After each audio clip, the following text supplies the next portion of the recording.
Na moral, deixa o like. E aí, de boa, lá vamos eu para mais um episódio de Jujutsu Kaisen, que começa mandando uma mensagem interessante. A questão sobre como pessoas observadoras conseguem melhorar mais rápido, porque conseguem observar e absorver o que é benéfico. Só não entendi por que meteram o Ijishi, gratuitamente ofendendo quem usa óculos a troco de nada, injogável.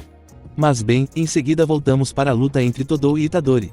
Vale dizer, uma luta bem normal, fintas, socos e chutes sem poderes visíveis. Todou elogia a taxa de aprendizado do Itadori que melhora a cada novo soco, finta e chute, uma máquina. A alegria do Todou em apanhar só reforça os gostos excêntricos dele, né? O cara realmente, porém, tem algo que está incomodando o Todou e ele aproveita o momento que o Itadori lança o seu famoso punho divergente para trazer o assunto para a rodinha. Primeiro que ele para o soco do Itadori com a testa, lembrando que o Itadori já perfurou uma parede com esse punho. Fora que, o Itadori ainda está nessa, né, achando que o punho divergente é incrível e coisa e tal, o que visualmente já não faz sentido. O punho divergente é justamente o Itadori se mover mais rápido que sua energia, mas antes de usar o Itadori sempre envolve a mão de energia, ou seja, para fazer sentido teria que ser igual Toon Force, ele dá o soco e a energia ficar para trás se esticando, entendeu? Mas enfim, depois de socar a testa do Todou sem causar nenhum dano, o Itadori segue se surpreendendo. Já o Todou entendeu tudo. Ele faz uma breve resumida sobre como o punho divergente funciona. Uma falha que o Satoru, um professor de merda, tratou como qualidade. Vamos combinar que o Satoru é tão bom professor quanto o Sukuna é gente boa. E está combinado. Dito isso, Todou explica algo que, para ser sincero, não sei qual foi a surpresa do Itadori. Faz alguns dias que ele tentou usar isso em um nível especial e falhou. E digo mais, o futuro é completamente imprevisível. Bem, Todou segue falando sobre como funciona a canalização da energia amaldiçoada.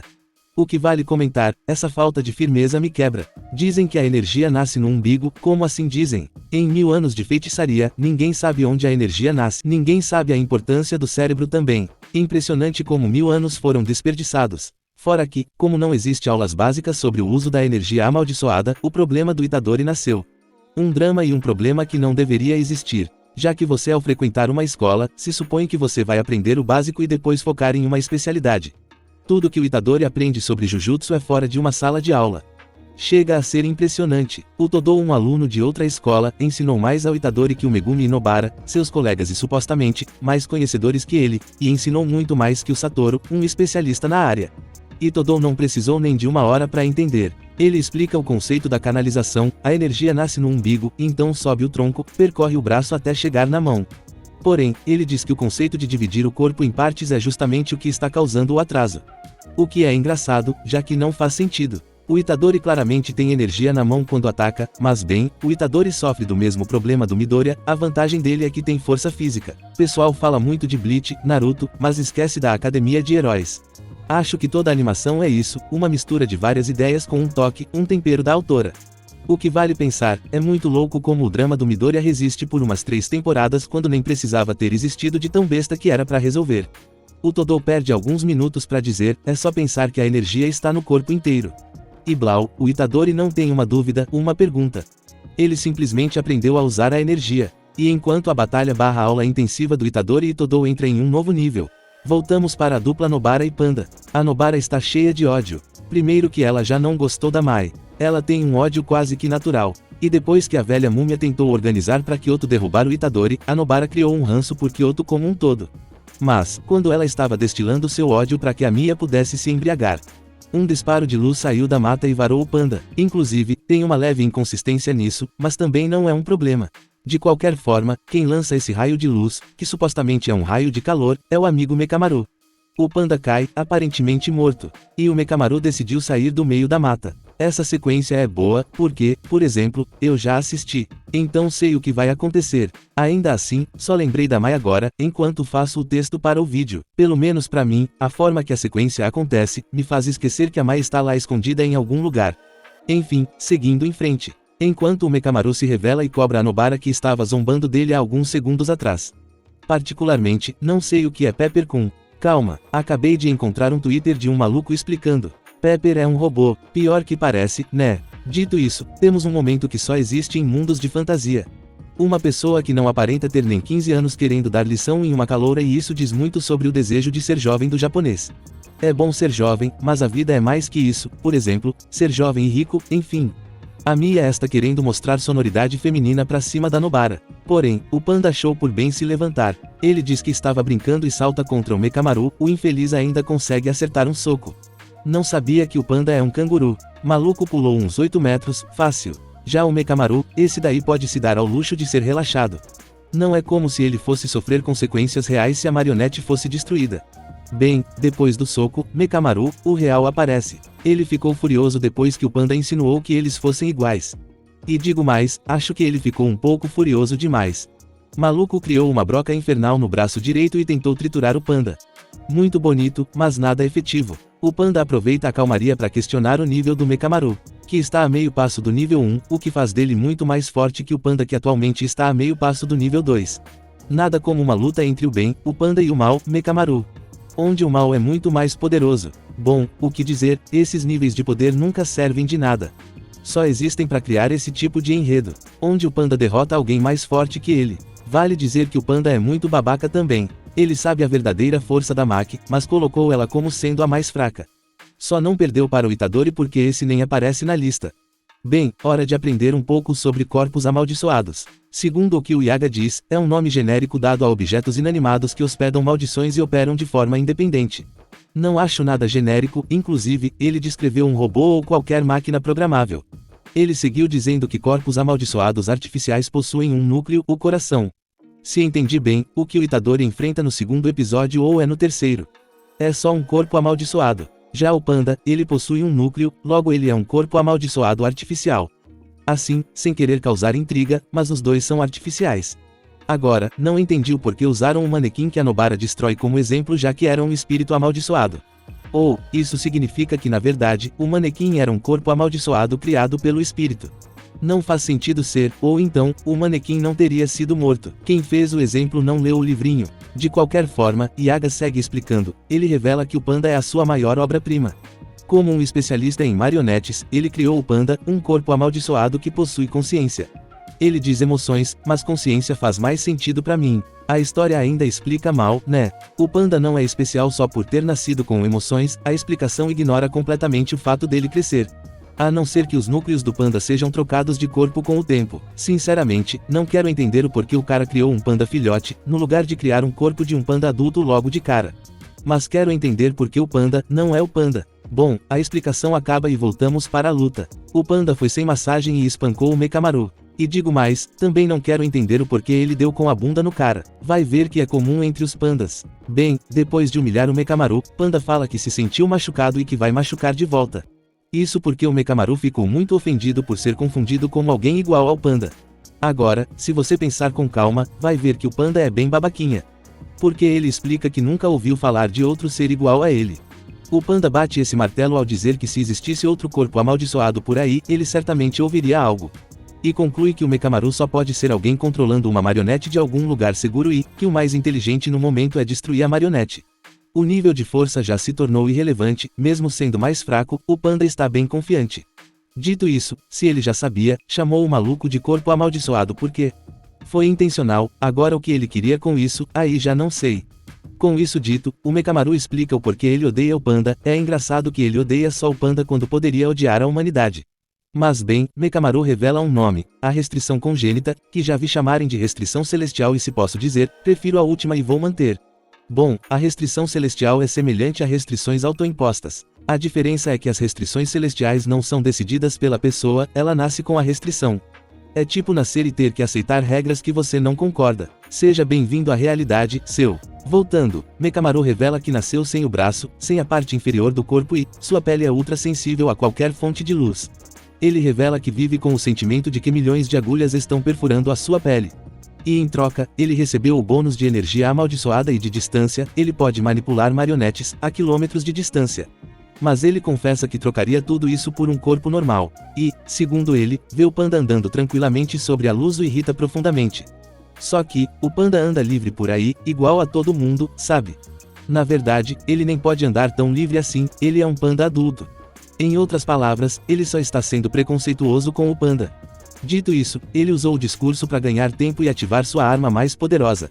Da boca do Mekamaru saiu um mini canhão que é reforçado com os braços que servem de ajuda para mirar e controlar a grossura do ataque, imagino eu.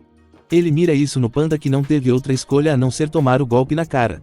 Isso porque na linha do disparo estava a Nobara, que, aparentemente, nem começou a lutar ainda. O que me fez pensar, não seria mais fácil gritar pra Nobara desviar? Mas enfim, o panda toma na cara o golpe e vai para o caralho. Porém, diferente do que o Mekamaru esperava, o panda seguiu vivo. E ainda jogou na cara que estava se fazendo de vítima. Não mentiu, o Mekamaru chegou dizendo, minha vida foi muito triste, olha como sofro e tome facada na barriga. Traiçoeiro demais, a vida faz isso com o ser humano, entendo ele. Bom, com o retorno do panda, temos a revelação do porquê o panda não é o panda. Nos é mostrado uma conversa do Yaga e o panda jovem. Yaga revela que o panda tem irmãos mais velhos, uma moça e um rapaz. E que esses irmãos vão ajudá-lo em tempos de dificuldades. Isso me deixou curioso. Os irmãos do panda não possuem inteligência, né? A ideia de irmão também é só para efeito. Na prática, o panda possui 3 núcleos e consegue usar os 3 de forma livre. Os 3 núcleos funcionam como se fossem feitiços de corpo. Corpo de panda, corpo de gorila e, não sei se o corpo da irmã já foi revelado, se é que vai. Não sei porque tinha a esperança de ser 3 personalidades reais. Acho que a forma que é apresentado, né, chamando de irmãos me fez criar uma falsa ideia. Mas tudo bem, voltando para o presente, o panda dá uma investida contra o Mekamaru. Dessa vez, o cara mostrou toda a sua inexperiência como um xamã. Ele acabou de presenciar um corpo amaldiçoado mudar de forma e ele ainda nem entendeu como o primeiro golpe não funcionou. E o que ele faz? Ele tenta defender o ataque do panda. Se ele estivesse usando mais de uma marionete, tudo bem, mas ele só tem uma em jogo. E o resultado não poderia ser diferente, ele modifica o braço direito e faz espinhos saltarem para fora. Infelizmente para ele, os espinhos de aço são fragmentados assim que entram em contato com a mão do panda. O tapa do panda acaba por jogar o Mekamaru para longe como um gari joga lixo no caminhão. O cara voou tanto que deu tempo para o panda explicar os seus núcleos interiores. O núcleo equilibrado é o do panda, o gorila é focado em força e ataque, a irmã, a única coisa que sabemos é que ela é tímida. Imagino a choradeira que teria se o panda de repente aparece com um corpo feminino falando grosso desse jeito. Dito isso, a questão de nível, nesse caso, é justificável. O panda é um xamã que está quase no nível 2, tecnicamente falando, deveria ser esmagado se mantivesse a forma panda, o que aconteceu. Mas a forma gorila possui força superior ao nível 2. Um golpe já causou mais dano que os 20 golpes que o panda deu. E seguindo minha lógica, a irmã coitado. Ainda tem isso, o Mekamaru foi muito nerfado. Tecnicamente falando, ele deveria ser capaz de controlar mais que uma marionete. Controlar uma permite que ele tenha um controle mais fino, mas lançar 100 marionetes dessas com um simples comando, algo como, ataque o panda ou o gorila. O intercâmbio já teria acabado. Dito isso, o Mekamaru depois de pousar, revela que o panda não é tão forte quanto o Todou. O real problema é a técnica usada, uma técnica vibratória. O panda chama isso de a inexorável batida do tambor. Acho incrível como a GG pode transitar entre ser criativa e não ser. Dito isso, Mekamaru decidiu não ser burro e deixar o panda encostar nele novamente, já que se o tapa pega na cabeça é fim de jogo para a marionete. Porém, ele vai ter que se aproximar do panda que tem a vantagem na luta corpo a corpo. A batalha retorna de maneira mais leve, os dois brincam de pega-pega até que o Mekamaru cansa e para em um telhado, o panda nem hesita e só parte para cima. É quando o Mekamaru faz a sua jogada, ele saca uma telha e joga no panda. Essa sequência é um pouco engraçada para mim. O panda olhando uma telha e se perguntando, ele retirou do telhado. Tipo, isso realmente importa. Dito isso, quando vi ele protegendo os olhos dos fragmentos de telha, pensei uma coisa. O núcleo, né, o coração dos corpos amaldiçoados são criados separadamente dos corpos. Tava preso na ideia de que o núcleo e o corpo são criados juntos. Mas, se são criados separadamente, é possível que o Yaga tenha usado o corpo de um filhote de panda real e armazenou os núcleos dentro dele. Isso explicaria o porquê o panda cresce. Se fosse um corpo feito como a marionete que o Itadores enfrenta no episódio 2 ou E3, ou no treinamento de assistir filmes, o corpo não poderia crescer, certo? Mas bem, Mekamaru usa a telha como cortina, ele usa propulsores nos cotovelos para se mover em alta velocidade para as costas do panda, o pegando de guarda baixa. Mekamaru explica que os núcleos de um corpo amaldiçoado são fáceis de identificar, já que são pontos com maior concentração de energia no corpo. Ele então dispara, o panda geme e então seus olhos apagam. O drama de fingir que foi pego é muita maluquice e dura um segundo. O panda agarra o braço do Mekamaru e explica que não é qualquer corpo amaldiçoado, revelando que sabe blefar o local do núcleo usando energia amaldiçoada, além de usar isso para ocultar a existência dos 3 núcleos. Mas se ele já estava usando essa estratégia para ocultar quantos núcleos ele tem, porque ele usou um núcleo como isca? Ele não poderia criar um núcleo falso, porque sacrificar a irmã, né? Beleza que ela não morreu, mas sei lá. Bom, de qualquer forma, o panda desce a mãozada na cara do infeliz e o destrói, o tapa é tão forte que o braço esquerdo é arrancado. Se você tira o Mekamaru e coloca uma pessoa, essa cena seria sinistra. Cabeça esmagada e braço arrancado. Mas bem, depois de vencer a luta, o panda volta para sua forma e consegue convencer o Mekamaru a ser seu amigo. Inclusive, a minha teoria do corpo do panda ser real foi para o lixo, o cara é de pelúcia, olha a orelha. Bem, podemos ver o sonho do Mekamaru, que deseja viver com os outros sem precisar de uma marionete. Sonhos podem se tornar realidade, mas o preço, às vezes é caro demais. Como também não dá pra saber até a cobrança chegar. Dito isso, o loirinho apareceu aqui. Não lembrava disso, jurava que ele só aparecia na segunda temporada. Estava assistindo com os olhos no lugar errado na primeira vez, mas foi isso, Panda pega o número do Mekamaru enquanto no céu aparece que o Mekamaru desistiu. O Mekamaru ser colocado como desistente é sacanagem. Beleza que, enquanto ele tiver marionetes, ele poderia continuar mandando infinitamente, mas deve ter regras, né? Mas enfim, para finalizar temos a Maki mostrando que sonhos e força de vontade são coisas que precisam do protagonista, sem ser a protagonista, sonhar e força de vontade não são diferentes de lixo. Um bom ensinamento, né? Só que não, e com isso, termino aqui o episódio 16 da primeira temporada de Jujutsu Kaisen, que se chama Intercâmbio com a Escola Irmã de Kyoto. Batalha de Grupo 2.